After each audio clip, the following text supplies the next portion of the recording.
ನಾವೇನು ಹೇಳೋದು ಆದರೆ ಆಗಲಿ ಅಷ್ಟೇ, ಆದರೆ ಒಳ್ಳೆಯದು ಸರ್. ಪವರ್ ಶೇರಿಂಗ್ಗೆ ಚೆಕ್ ಮಾಡಿಟ್ರೆ ಈಗ ಬಂದಿದ್ದು ಈಗ ಕೆಪಿಸಿಸಿ ಅಧ್ಯಕ್ಷ ಹುದ್ದೆ ಸರ್ ಏನಾಯ್ತು? ಏನಿಲ್ಲ, ಇನ್ನೂ ಯಾವುದಿಲ್ಲ, ಯಥಾಸ್ಥಿತಿ ಹಾಗೇ ಇದೆ. ಧನ್ಯವಾದಗಳು ಸರ್. ಅದು ಹೈಕಮಾಂಡ್ ನಿರ್ಧಾರ ಮಾಡಬೇಕು. ನಮ್ಮ ಕಡೆ ಇಲ್ಲ, ನಮ್ಮ ಕೈಯಲ್ಲಿ ಏನೂ ಇಲ್ಲ. ಕಾದು ನೋಡೋಣ, ವೇಟ್ ಮಾಡೋಣ. ಎಲ್ಲ ಕಡೆ ಅಭಿಮಾನಿಗಳು ತಾವೇ ಸಿಎಂ ಆಗಬೇಕು ಅಂತ ಹೇಳಿ ಅದು ಹೇಳ್ತಾರೆ, ಸುಮಾರು ವರ್ಷದಿಂದ ಹೇಳ್ತಾರೆ, ಎಲ್ಲರೂ ಹೇಳ್ತಾರೆ. ನಮಗೆಲ್ಲ ಬೇರೆಯವ್ರಿಗೆಲ್ಲರೂ ಹೇಳ್ತಾರೆ, ನಮಗೂ ಹೇಳ್ತಾರೆ. ಅವರ ಅಭಿಮಾನ ಅಷ್ಟೇ. ಈಗಲೇ ಎಲ್ಲರೂ ಹೇಳಿದಾರಲ್ಲ, ಮತ್ತೇನು ಹೇಳಿದ್ರು? ಸದ್ಗುರು ಶ್ರೀ ಸಂತ ಶಿವರಾಮ ಮತ್ತು ಅವರೇ ಹೇಳಿದ್ದಾಗ ಬೇರೆಯವ್ರು ಹೇಳೋ ಪ್ರಶ್ನೆ ಬರೋಂಗಿಲ್ಲ.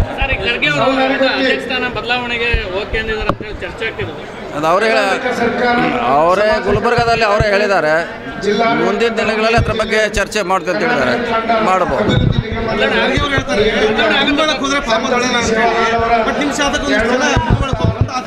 ಅದು ಅವ್ರ ಇಂಡಿವಿಜುವಲ್ ಅಭಿಪ್ರಾಯ. ಅವ್ರ ಪರವಾಗಿ ಹೇಳ್ತಾರೆ, ವಿರೋಧವಾಗಿ ಹೇಳ್ತಾರೆ, ಅವರ ಅಭಿಪ್ರಾಯ. ಅದಕ್ಕೆ ಯಾರು ಪಕ್ಷದ ನಿಲುವಲ್ಲ, ಅದು ಅವ್ರ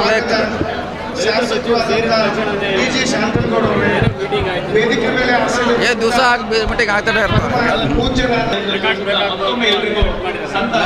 ನಾವೇನು ಹೇಳೋದು ಆದರೆ ಆಗಲಿ ಅಷ್ಟೇ, ಆದರೆ ಒಳ್ಳೆಯದು ಸರ್. ಪವರ್ ಶೇರಿಂಗ್ಗೆ ಚೆಕ್ ಮಾಡಿಟ್ರೆ ಈಗ ಬಂದಿದ್ದು ಈಗ ಕೆಪಿಸಿಸಿ ಅಧ್ಯಕ್ಷ ಹುದ್ದೆ ಸರ್ ಏನಾಯ್ತು? ಏನಿಲ್ಲ, ಇನ್ನೂ ಯಾವುದಿಲ್ಲ, ಯಥಾಸ್ಥಿತಿ ಹಾಗೇ ಇದೆ. ಧನ್ಯವಾದಗಳು ಸರ್. ಅದು ಹೈಕಮಾಂಡ್ ನಿರ್ಧಾರ ಮಾಡಬೇಕು. ನಮ್ಮ ಕಡೆ ಇಲ್ಲ, ನಮ್ಮ ಕೈಯಲ್ಲಿ ಏನೂ ಇಲ್ಲ. ಕಾದು ನೋಡೋಣ, ವೇಟ್ ಮಾಡೋಣ. ಎಲ್ಲ ಕಡೆ ಅಭಿಮಾನಿಗಳು ತಾವೇ ಸಿಎಂ ಆಗಬೇಕು ಅಂತ ಹೇಳಿ ಅದು ಹೇಳ್ತಾರೆ, ಸುಮಾರು ವರ್ಷದಿಂದ ಹೇಳ್ತಾರೆ, ಎಲ್ಲರೂ ಹೇಳ್ತಾರೆ. ನಮಗೆಲ್ಲ ಬೇರೆಯವ್ರಿಗೆಲ್ಲರೂ ಹೇಳ್ತಾರೆ, ನಮಗೂ ಹೇಳ್ತಾರೆ. ಅವರ ಅಭಿಮಾನ ಅಷ್ಟೇ.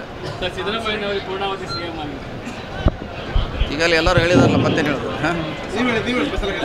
ಸದ್ಗುರು ಶ್ರೀ ಸಂತ ಶಿವರಾಮ ಮತ್ತು ಅವರೇ ಹೇಳಿದ್ದಾಗ ಬೇರೆಯವ್ರು ಹೇಳೋ ಪ್ರಶ್ನೆ ಬರೋಂಗಿಲ್ಲ. ಬದಲಾವಣೆಗೆ ಓಕೆ ಅಂದಿದ್ದಾರೆ ಅಂತ ಹೇಳಿ ಚರ್ಚೆ ಆಗ್ತಿರೋದು. ಅದು ಅವರೇ ಗುಲ್ಬರ್ಗಾದಲ್ಲಿ ಅವರೇ ಹೇಳಿದ್ದಾರೆ. ಮುಂದಿನ ದಿನಗಳಲ್ಲಿ ಅದ್ರ ಬಗ್ಗೆ ಚರ್ಚೆ ಮಾಡ್ತೀವಿ ಅಂತ ಹೇಳಿದ್ದಾರೆ. ಮಾಡ್ಬೋದು.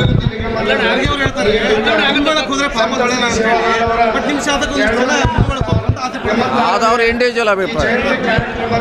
ಅವ್ರ ಪರವಾಗಿ ಹೇಳ್ತಾರೆ, ವಿರೋಧವಾಗಿ ಹೇಳ್ತಾರೆ, ಅವರ ಅಭಿಪ್ರಾಯ. ಅದಕ್ಕೆ ಯಾರು ಪಕ್ಷದ ನಿಲುವಲ್ಲ, ಅದು ಅವ್ರ